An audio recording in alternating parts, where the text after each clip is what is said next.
Change is coming to Cantha, land of ancient traditions. The Ministry of Purity seeks to unite the Canthan people in defense of their homeland from the hideous, afflicted, and other threats. But change can be difficult. Will this rising power usher in a new era of safety and peace, or rip Cantha apart? Winds of Change is a multi-stage storyline set in Cantha that features new quests, new Canthan costumes, and history-making battles. As a part of Guild Wars Beyond, Winds of Change sets the stage for the upcoming Guild Wars 2 by portraying crucial historical events.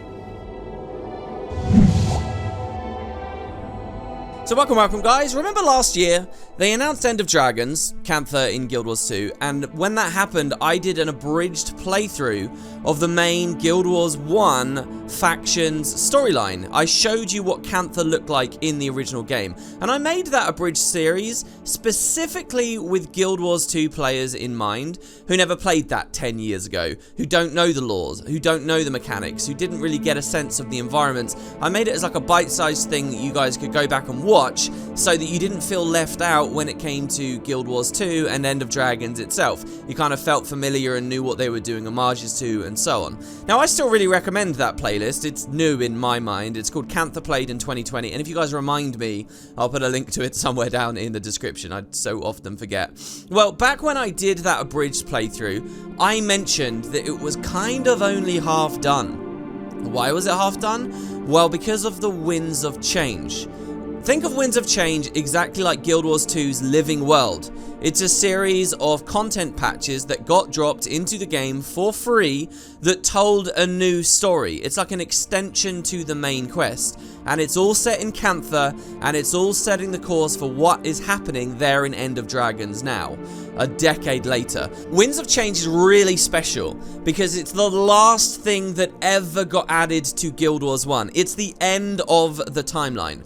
So after Eye of the North came out, and then they realized Guild Wars 2 development was going to take a lot longer, they kicked up this Living World style initiative. It was called Guild Wars Beyond, and they did a story about the war in Cryta first. Then they did a story about Logan Thackeray's ancestors and their marriage called Hearts of the North. Then finally, they went to Cantha and did Winds of Change. By the time Winds of Change came out, the team that was making this content were really savvy and understood how Guild Wars 1 worked. They made some brilliant stuff. It was a lengthy storyline with great mechanics that actually, and this is what I'm most impressed by, has quite a sophisticated and layered ideas behind the story itself and the tone of what it's trying to tell. It's not just a black and white, here's some bad guys, here's some good guys. We're going to be looking at some complicated social stuff as we go forward.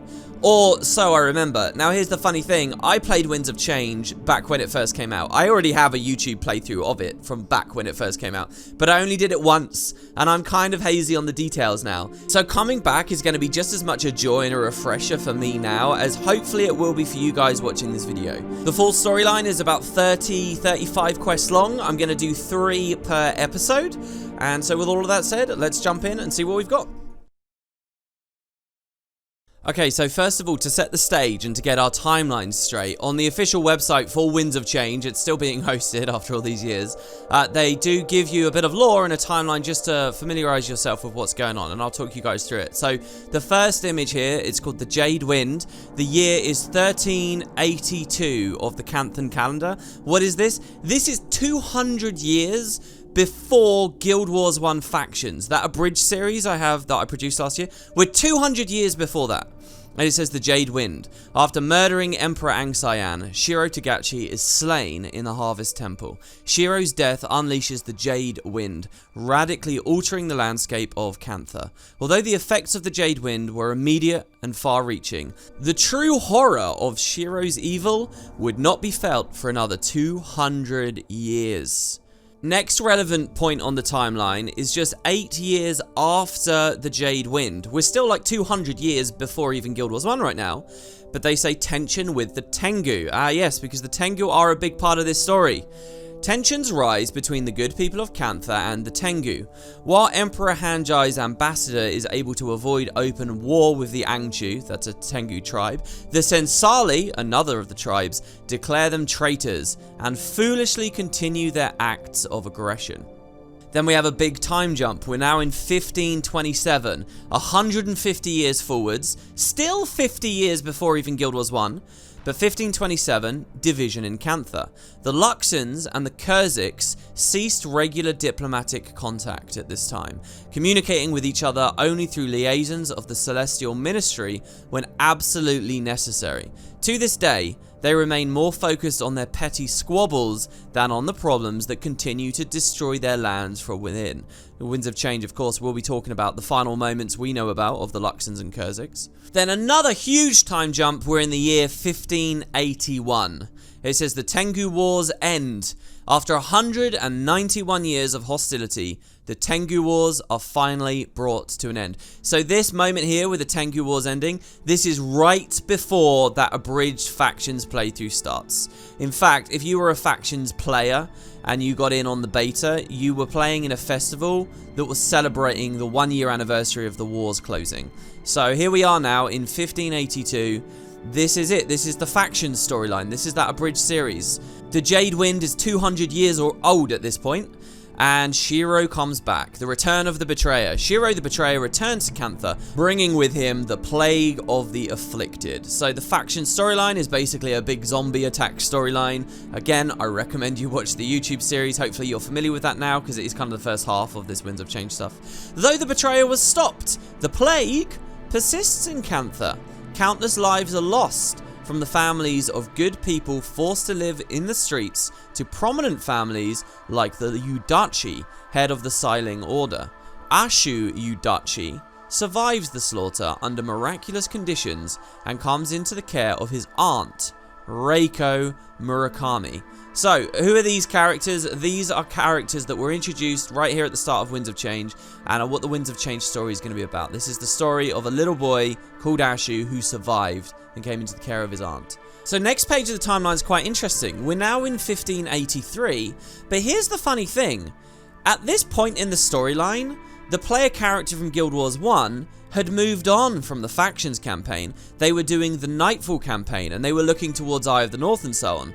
So we never really had any content back in factions. We didn't know what was going on in Cantha, and well, here the devs were starting to talk about that. Fight against the Afflicted. Reiko, then a member of the Ministry of Flame, makes her first strides towards rallying the people of Cantha to fight back against the Afflicted. With Ashu at her side as a symbol of hope, her message resonates with the people. Little by little, Canthans begin to take their fate into their own hands. This is without the help of the player character. Another year later, in 1584, Reiko begins to rise in the ranks of the Ministry of Flame, as she and Ashu become renowned public figures. They speak more often with the people of Cantha, offering the promise of change and the hope for a better future, free of the affliction. 2 years later again, we're now in 1586. This is very shortly after Cormyr became a goddess and the Nightfall story finished. Meanwhile, over in the lands of Alona, Reiko became increasingly dissatisfied with the restrictions of the Ministry of Flame. Finding flaws in their system, the needless bureaucracy, the political maneuverings, and the personal agendas, she comes to the realization that something greater needs to happen if Cantha is ever going to be able to move forwards. Next year, in 1587, the Ministry of Purity is founded. Reiko officially establishes the Ministry of Purity, with Ashu as a central figure. The Ministry of Purity makes dealing with that which harms Cantha its goal, to take action when all other branches of government are content to turn a blind eye, pass the issues off as the Emperor's problem, or fault the other ministries. So where bureaucracy and the government doesn't help the people, they stand up and rise for themselves. 2 years later again now, we're in 1589. So this is after the earthquakes have started and Primordus is showing the first signs of rising and the Eye of the North stuff's going on. Again, the main character was essentially away during this time. The purification of Cantha. The Ministry of Purity begins in earnest its campaign to finally rid Cantha of the afflicted. Brave men and women rally to their cause, eager to make their homes safe once more. The fight continues, and the Ministry of Purity welcomes all those with the heart and the will to join them. And it's right about now that Winds of Change kicks up, the Eye of the North stuff concludes, and eventually the commander returns and meets these people in these new robes on what's going on. And they greet us with open arms. The first thing you do is go to the capital city, Kaineng Center, And a guy in the Ministry of Purity called Zairi finds us and he says, "Oh wow, are you the guy that helped fight Shiro? It'd be an honor if I fought alongside you." And the quests begin. So that's where I'm going to cut you guys into my playthrough series, the abridged edition, of course. I hope you enjoy. Are you, by any chance, ... No, it is you. This is well and truly an honor. I did not think I would get the chance to meet one of the heroes responsible for Shiro Togachi's defeat. Cantha owes you a debt of gratitude for what you've done. So, since the fall of the Betrayer, Cantha has continued the fight to protect itself. The Ministry of Purity was formed. So, when we were here last, we already heard about different ministries. Basically, this big sprawling city, it's a city of bureaucracy.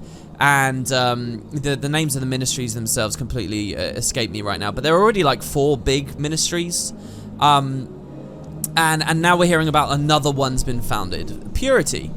And that what they're doing isn't necessarily bad or anything. They were formed to empower the people, that we might stand together as a stronger whole to keep our homes and loved ones safe. Countless lives were lost to the afflicted plague, and that is a horror that we must never allow to happen again. The Ministry of Purity has fought tirelessly against the afflicted, and the end seems to be in sight at last. So this is a lot like in Guild Wars 2, where it's the question of like the Risen that are still wandering around, even though Zaitan's gone. But then they've nearly eradicated them. I wonder if this would not be too forward of me to ask. Would you lend Cantha your aid once more? Afflicted have been found in the Buckdeck Byway. I go to face them myself, and I would be privileged to have you stand at my side. We can say very well. So this guy, Zairi, he's just kind of a member of the Ministry of Purity. And you can see this outfit. This was all like newly implemented. This was actually sold on like the Guild Wars 1 gem store, so to speak. And you could make yourself look like these guys.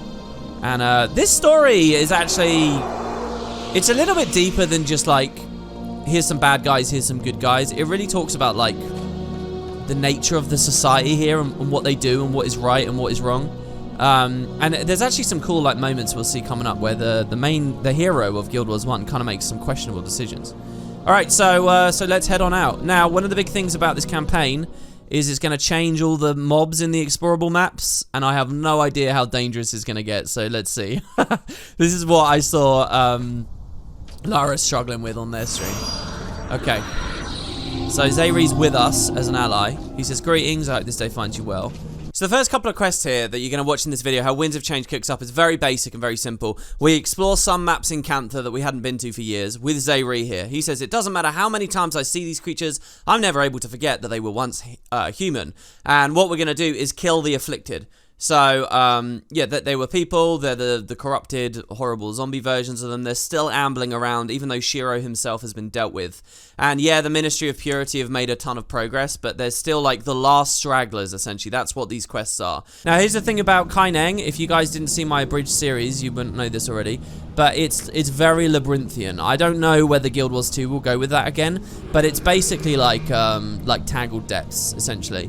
Imagine if Tangled Depths was like 6 maps instead of 1, and there you have Kaineng. I mean, really, that is the story here. So the mini-map is usually quite tricky to even know if it's going to lead you the right way.